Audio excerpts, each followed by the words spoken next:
Well, it's that lovely time of the year where I start talking about Battlefield again. 2021 is the return of Battlefield, which is very exciting. As an EA game changer for Battlefield for a while now, seeing these games come out every year is a buzz unlike anything else that I experience when it comes to YouTube. And in this video today, I'm going to be talking about when you're going to hear news about Battlefield 6, what is going to be happening this year, and also some predictions for the game that I think just simply make sense. Now, it's a very unique year this year because there really isn't much coming out in 2021. Call of Duty could, be a big hit or miss. It's COD, and as we've seen with Black Ops Cold War, sometimes it goes really well, like Modern Warfare, and sometimes they absolutely bottle it. It's really a mix-up, and I think Black Ops Cold War, in fact, will affect the confidence of people who are interested in Call of Duty, because they'll see Black Ops Cold War, they'll think, wow, that game sucked, why should I trust the next one? And they might give Battlefield a go this year. And with the almost criminal mismanagement of Call of Duty Warzone at the moment, where the game is just left in a terrible state or unbalanced, or things aren't fixed for nearly months on end, there is a really big hole in the market right now in terms of first-person shooters, and there hasn't even been an official first-person shooter on the next generation consoles as it stands. Halo will likely be the first one, but of course that is Xbox and PC exclusive. So, to be honest with you, the conditions couldn't be any better for Battlefield. There are a lot of people who are fatigued at the moment with FPS games, there are a lot of people who really aren't looking forward to 2021, and there are a lot of people who need one game, just one game, to be excited about this year. So when will we hear about Battlefield 6, and what is it likely to be? So let's start with when we'll hear about this thing. Now, knowing EA, and EA is a very intricate and delicate company that has a lot of bureaucracy to getting anything done, there is likely a very large marketing campaign behind Battlefield 6. You have to bear in mind, EA basically took the entirety of the DICE office, finished lots of games, they sacked off Battlefield 5, they finished support for Star Wars Battlefront 2, and put all of them to work on Battlefield 6. This is a title that I think EA is banking on quite a lot here, because as much as Apex Legends was a raging success, it has a limited life cycle in terms of Battle Royale. The hype will die down eventually, and people will look to different things. And I think Warzone, in many ways, actually dealt quite a big blow to Apex in terms of player count, and also in terms of the expectations and culture surrounding specific BR games.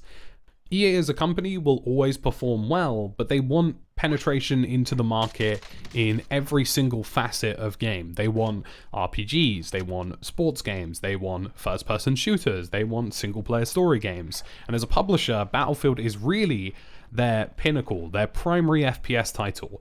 So there's likely to be millions behind this game in a marketing campaign. Now, the first we'll hear of Battlefield 6 will be in February.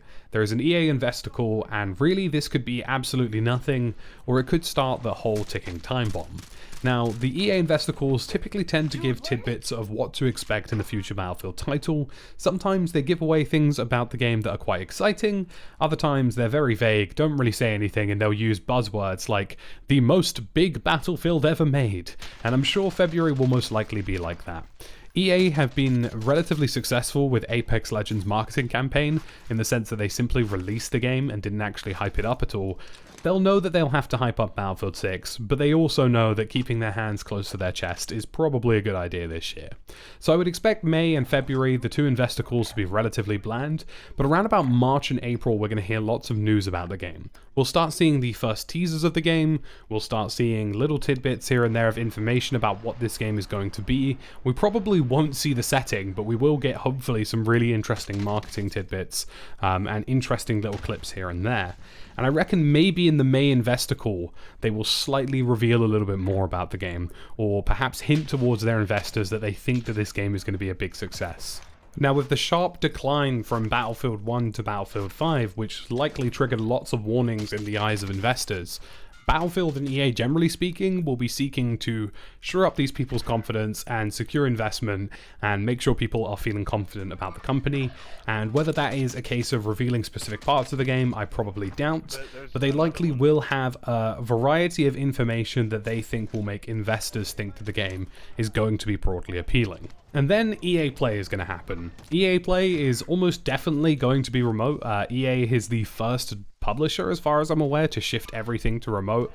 They've been very serious about their health policies regarding everything going on in the world right now, and it's very, very likely that we're going to have a remote EA Play this year.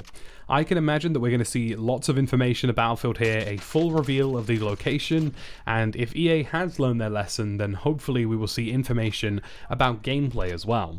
Now, EA Play tends to be around the first time of the year where you guys will actually see gameplay for the next Battlefield. And the reason I say that is because although EA does reveal the game, in some instances they're also willing to let people play it. Now, as an EA game changer, there's no guarantees. Like, you know, being a game changer doesn't mean you get an automatic invitation to every single place, every single event, and everything in between. It just means that there's a chance that they might invite you out to something, and there is a chance in this sense that EA might be willing to showcase parts of the gameplay to secure the confidence of players and make them feel like the game is in a good place. Either that, or they'll likely announce an open beta or pre-order beta or something of that variety to allow people to try the game before it goes live. This game has been in development for a very long time. This game started development, I imagine, before Battlefield 5 was even in development, and I imagine most of the office, or at least a good percentage of the office, would have shifted over to this game when Battlefield 5 was released.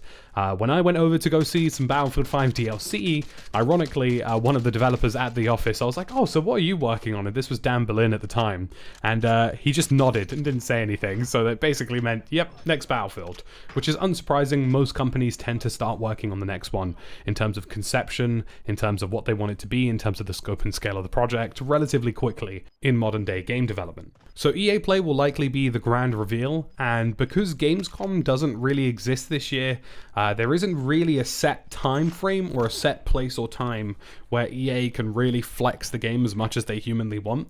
Traditionally in a marketing campaign, or at least what I've seen in the past, Gamescom is the first time where we get like a serious hands-on closer to release date.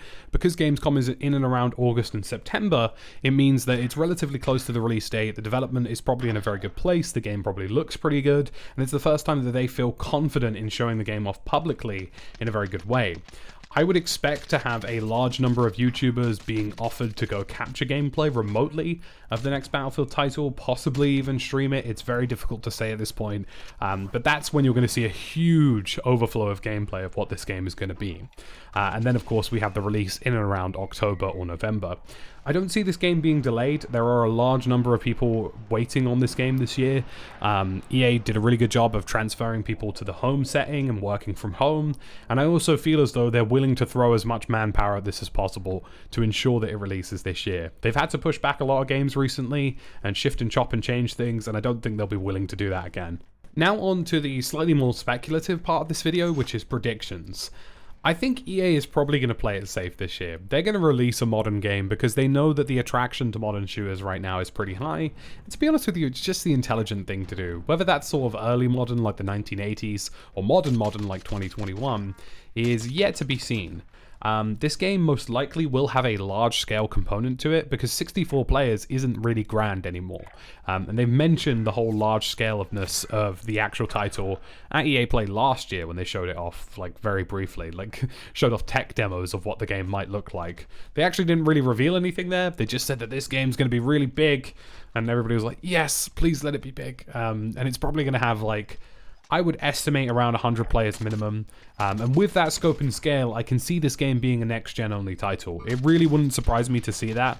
I think that if you want to build a truly next-generation experience, and truly show off this game in the best possible light, and not make the mistake Battlefield 4 did, you want to release on a single generation only. And the reason for that is because you just have much more wiggle room there. You know, sure, lots of people won't have the console by now, but the game, generically speaking, will be better and will actually likely drive console sales if it's really good. So I expect a large player count. I'm interested to see whether or not there will be a Royale component. If there is, there probably won't be one at launch. But I think, to be honest with you, lots of companies are recognizing that the success of Warzone and the success of Modern Warfare was basically down to the principle that there was a free-to-play element in order to get some kind of access into the game. You can almost think of Call of Duty Warzone as being a sort of free-to-play edition of Modern Warfare, and if you enjoy Warzone, there's a chance that you'll likely buy Modern Warfare, or at least buy lots of skins, and either way they'll be happy. I think it'll be very difficult for EA as a company to ignore the success that has happened in terms of Warzone and ignore that they have an opportunity to do the same with Battlefield. And I think they'll be very obviously aware that Firestorm didn't do well because they tried charging people 40 quid for it. Overarchingly, as a prediction, I think Battlefield 6 will be a very solid game. I think when DICE are rushed to make a title, they end up producing bad results, and it's shown. It really does show. Battlefield 5 clearly was a rushed game. I actually don't even think they worked on the game for actually little under 2 years. I think they got something like 18 months worth of development, which in video game development really isn't a lot. It really, really isn't a lot of time. And the fact that they even managed to produce Battlefield 5 in the state that it was on a limited time frame with not a lot of support from EA generally speaking is impressive. This time round, they've definitely been given the time that they need and the time that they deserve to create a good game. And Battlefield 1 was the last time that a game got this much, general time received in order to create a title. And generally speaking, I think that's just the mantra. When DICE are given opportunities and time to create a really good game, they deliver. They tend to deliver very well, and I am hopeful that this game will do the same. That's about it for this video. If you enjoy this Battlefield 6 content, let me know what you want to hear about. Is there something about the game that you're interested about? Is there a prediction you want to hear? Is there a discussion that you want to be had? Let me know in the comment section below, guys. Leave a like if you enjoyed this video, leave a sub, and I'll catch you again in the next one.